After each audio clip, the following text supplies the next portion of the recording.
GMG started from a very small grassroots type of organization. I actually met my current business partner through the BMW Roundel magazine. He had moved out here from back east, the northeast area where we both lived. Ironically, we didn't know each other there. He placed an ad in a magazine trying to sell some wheels off his M3, and I misread the ad and called him up, and I had some wheels for an M3 lightweight for sale at the time.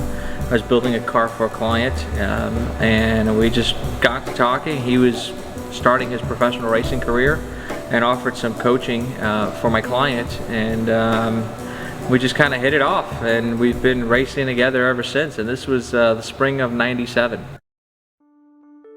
I've always been an Audi guy. I mean, I learned to drive in an '83 Turbo Quattro Coupe in the hills of New Jersey and in the New York, Connecticut area, so I really kind of had a fond appreciation for Audi's technology, particularly with Quattro in the early days when, you know, people really didn't know what it was, and at that point Audi was really dominating world rallying. These special projects in the last 24 months, I think we've gotten a real cream of the crop builds here at GMG.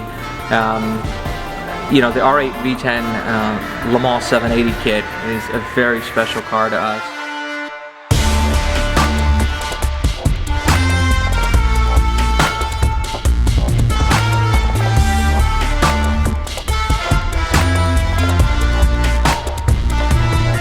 We sat down, really analyzed the vehicle and what we could do and how we could really build a OEM type of kit that would maintain day-to-day drivability, reliability, to be serviced at any dealer.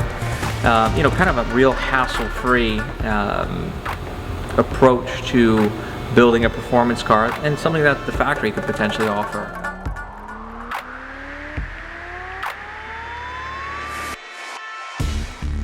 The other car that we're building currently is a '83 Turbo Quattro Coupe, and we're actually doing a short wheelbase conversion to a Sport Quattro wheelbase. The car is going to be about 2,500 pounds. It's going to have a V5 S4 2.7T motor in it that's fully built, standalone electronics. It'll be rated at about 725 horsepower. Another really cool project we were able to do this year was a local client of ours wanted a Audi wagon. He looked at importing an RS6. We found that to be unrealistic due to the costs. And we looked around, and he had an A4 wagon. He's also had a Porsche GT3 RS that I maintained for him. Had an A4 wagon, and we found a 2010 S4 at auction that had been hit in the rear and repaired incorrectly, ended up being salvaged out. So what we ended up doing is we purchased that vehicle with only 1,800 miles on it.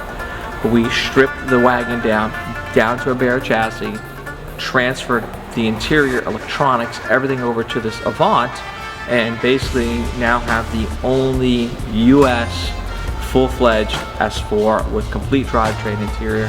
He also had a bunch of custom interior work done to the car, Alcantara stitching, leather wrap dash, Alcantara headliner. I mean, it's just that you sit inside the car and you think you're sitting in an A8.